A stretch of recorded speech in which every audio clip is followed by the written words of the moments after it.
Welcome to Tag Talk's Happy Hour with Ajit Kara. One part small talk, all parts real talk. This is the part of the day when Ajit gets to know the people behind the job titles at Tag.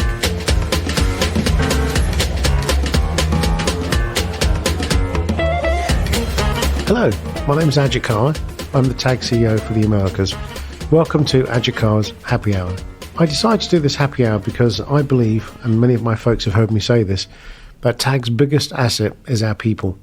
And so for me, I want to do a series of podcasts that gets underneath who are the people, who are the amazing people that are part of Tag. And so that's what I'm trying to do.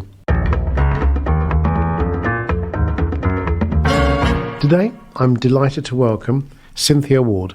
She's our Strategic Programs Director. Thank you very much for doing this, Cynthia. Thanks for having me. Welcome. Cheers. So tell me a bit more about yourself. So where are you from then, Cynthia? Where were you born and where were you brought up? I was originally born and raised in New Jersey. Oh, wow. Yeah. A local girl. I'm a local girl. I'm very proud to be a Jersey girl, but I've lived in New York City since college, so I've really been in New York longer than I ever was in New Jersey. But I still, especially in my family, my children were all born in New York, so I'm the outlier. I'm the Jersey girl. Where's home for you now, though? I mean, because you recently moved. I did, Was that in New Jersey or outside? No, now I live in Montauk, New York. My husband and I recently had, with the pandemic and the opportunity to work remotely, we sold our family home. Right. Oh, how long had you been there for? 20 years. Wow. Yeah, we were in Riverdale in the Bronx. Oh, yeah, okay, lovely. Yeah. So we sold the family home. We had the children. We moved all the children out to their own apartments. We married one off. We got one married. Then we got the two daughters into apartments. And now we live in our beach house in Montauk, New York. My goodness.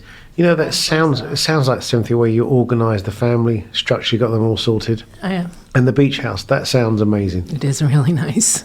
What attracted you to Montauk and the beach house? We've been in Montauk since my husband and I met 40 years ago. We've been going out to Montauk. And I think what attracts me is just to me, it's the most beautiful place on earth. Very simply, that's what attracts me. The sky, the sun, the ocean, the people, the peacefulness, just the whole, yeah. Oh, that's amazing. It's my spot. It's our happy place. And it's our family place. It's, if you talk to my children, it's the only beach they ever went to growing up. It's where we always have summers. It's really where we feel and bond as a family. So that's what really attracts me. You must have been lucky to have got that during the pandemic then, the place. Tell me a bit more about how you've managed pandemic, because obviously people are working remote. You seem very organised. How has it affected your life at all, apart from the travel? And it was a regional role where you're focusing on lots of different parts of the business. But how has that helped you or not? I do have that regional role now. When the pandemic started, I was in client feedback. Yeah. And that was a remote role anyway. So when I started with Tag, I started remotely. Yeah. So the switch to remote working wasn't as big as adjustment for me as it might have been for other people, because I was in there anyway. I think for us in the retail sector with the pandemic, it was really just kind of trying to build that sense of connection without being able to do it face-to-face with people. Having to build that connection either through email or on Teams. And I think that we've worked really hard at that. And I think we've been successful with it. I think that our people and our team really feel connected as a group. You put a lot of focus on well-being. The reason I was asking is, it comes through loud and clear that mental and physical well-being is important to you, and you're a family person. And I'm also astonished at how much charity work you do. Talk to me a bit more about your focus on charities, because you've driven the whole sector to be very charity and generous focus. For myself, I think one of the best benefits we have at Tag is those volunteer days. I really do. We had a great day in the fall where we went to Habitat for Humanity and built a house. I don't know, I was always raised to be volunteer. It was just the way I was raised, to always give back to your community. Yeah, I was going to say, there's something, where did it come from? Definitely from my parents, definitely. My mother was always involved in things. I mean, my husband's mother, on his side of the family, is the same way. My mother-in-law always had a saying that if somebody asked you to do something, you don't say no. You say yes and you just jump in. My husband I was the head of the Parents Association at my children's schools all the time. My husband was the head of the Little League in our neighborhood for 20 years. I mean, and our children are the same way, because it's just the... It's something I wish more people do. I find when I do charity stuff, some of it is selfish and some of it is amazing and humbling, in that I actually feel better about myself when I do it. And so it's quite therapeutic. And then I feel guilty because I'm meant to be doing it for other people, but I actually feel that I'm doing it for myself. So it's actually a double-sided coin here, and people should do more because it actually makes you feel... Absolutely makes you feel better, yeah. Right? There's no better, like, it's a really adrenaline feeling, right? When you participate in your community and you see the ability to give back. It's the humbleness of it all. Absolutely. And it comes through in like what you do and your family structure and how you drive the team. And you look at your team as your family, I know that for sure. So tell me a bit more about one thing I'm fascinated about, because you know that I'm a car person. I want to know more about your rather old truck. Oh, yeah. So in my driveway right now, I have a SUV that is close to 20 years old. It has almost 250,000 miles How do you on do it. 250,000 miles in a car? Right? Well, you drive back and forth from Montauk a lot. That's one thing. That helps. And it's almost another member of our family. All the children learn to drive on that car, and it's taken the family on vacations. And the best part, when I first had it, the children were young enough that it seats 8. So when we ever went to a basketball game or a sporting event with the children, I was always able to take extras from the neighborhood, and I'd fill up the car. And I'm sure anybody who has children realize the best time you have with your kids is in the car, because they can't escape. Yeah, true. Yeah, there's none of that, and they have to. So I have my SUV, and we're trying to get it back in shape for one last summer. It's not currently operating, but Oh, wow. That's going to become a classic car, by the way. And I know it's a member of your family, but if ever you want to sell it, I'm here. I might take you up on that. I'll check the blue book. Exactly. So tell me a bit more about your background. So tell me about what was your most challenging thing that you did. Professionally, the most challenging thing I ever did was in the late 90s. Before, nowadays, to pay your bills online or to do online banking is very common. But in the late 90s, it wasn't common. So I worked for a company that did printing of transactional statements and bills for customers. And one of the mission was to take those same data streams and present them on the internet as internet bill presentment and payment. Oh, wow. And again, that was in the late 90s. Easy said, but not as easily done. Yes. Yeah. Well, not then, it wasn't, no. So it was a matter of making a lot of different partnerships, and both software partnerships and with our clients. And we had a very distinct goal in mind, was that we were already getting these data streams. So we were already getting our customers' banking statements to print and mail. So we already captured that part of the business.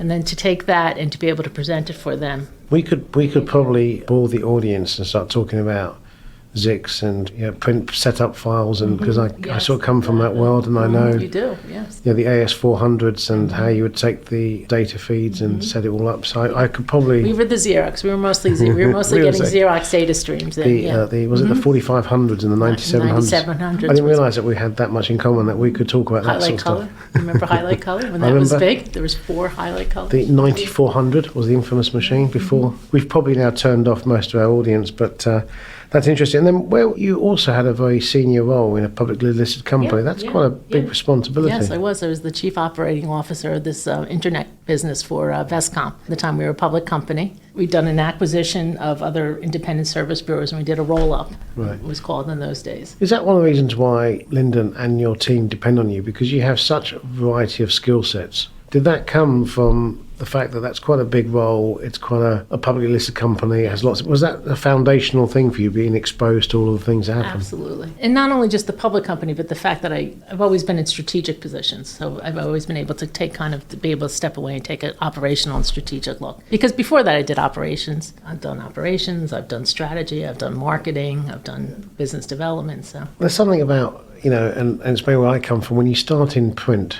you can flex into anything, really, can't you? It's true. It does actually help you a lot. Because the thing about print is that it's all project management, right? You know where you're starting and you know where you have to end up. You're right. You have to backtrack from your delivery to the starting point. So, we're workers in our house. I was telling Kaylee Stansfield earlier today that my father's 91 and he still works. Oh, my goodness. Yeah. That's great. What does he do? Well, he sells tombstones. Wow. That is so many full of contradictions. That's awesome.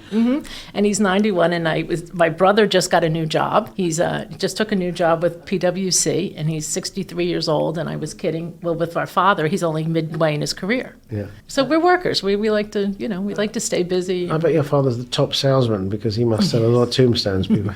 He is, actually. He started in computer sales. He was, I don't remember, the company Burroughs. Yeah, I remember Burroughs. So that's how he started his career, was with the Burroughs. The connection to what you did as well. Yeah. And then printing, then he was in printing for many, many years. And when he retired, he actually the tombstones actually was my mother's business. He was in printing. And then when he retired from that, he joined my mother. Well, that's amazing. So I know travel is important to you. You like to travel and see things. What was your favourite trip and why? My favorite trip was Israel. Israel. I'd love to go to Israel. Absolutely life-changing. It's one of the few places where you can almost see the beginnings of many different religions in the same part. Within 200 yards of each other, you have the temple, you have the Wailing Walls, you have the Church of Bethlehem. No, Israel was absolutely life-changing, just from the beauty of the country and the history of the country, from a Christian perspective, and also from historical. We were raised and we hear all these stories in the Bible, and then to go and actually see and feel the energy of the places where they happened, it does. We went to Jesus' tomb, you go to the stable that he was born in. You go to the Temple Mount in Israel, right outside of the wall, the old city of Jerusalem.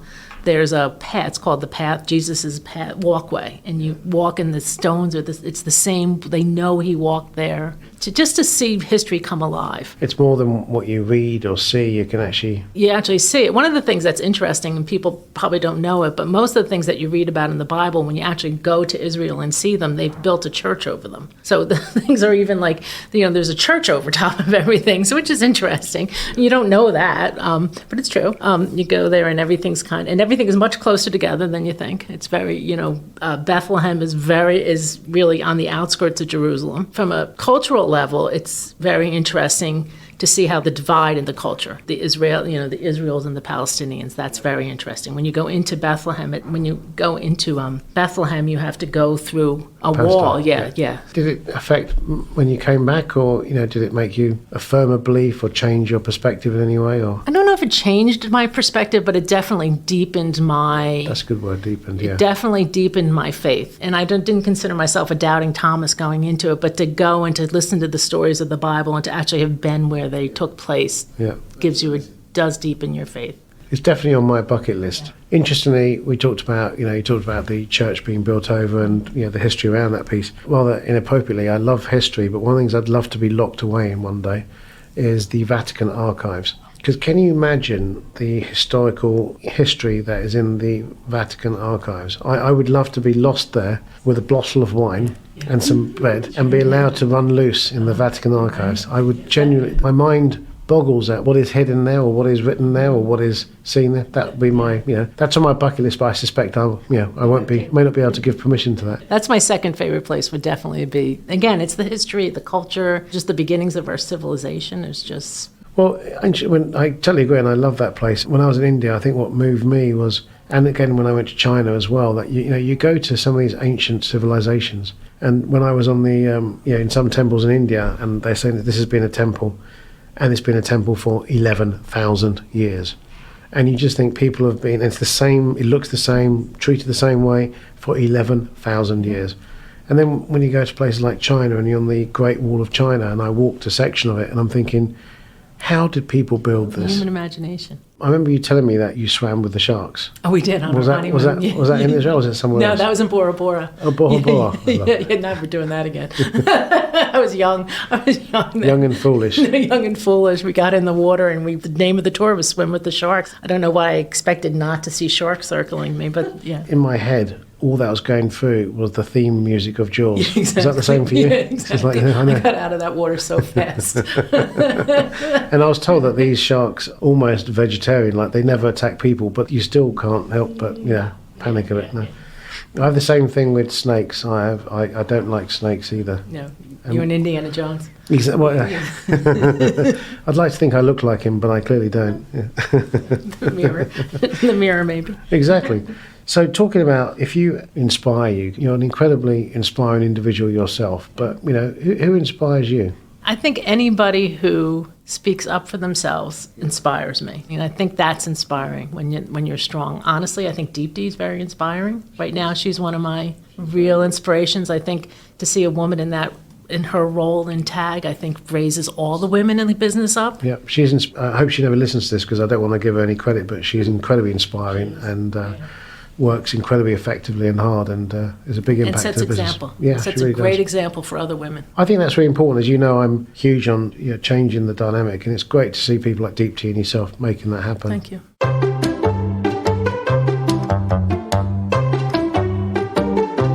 Ask Ajit anything!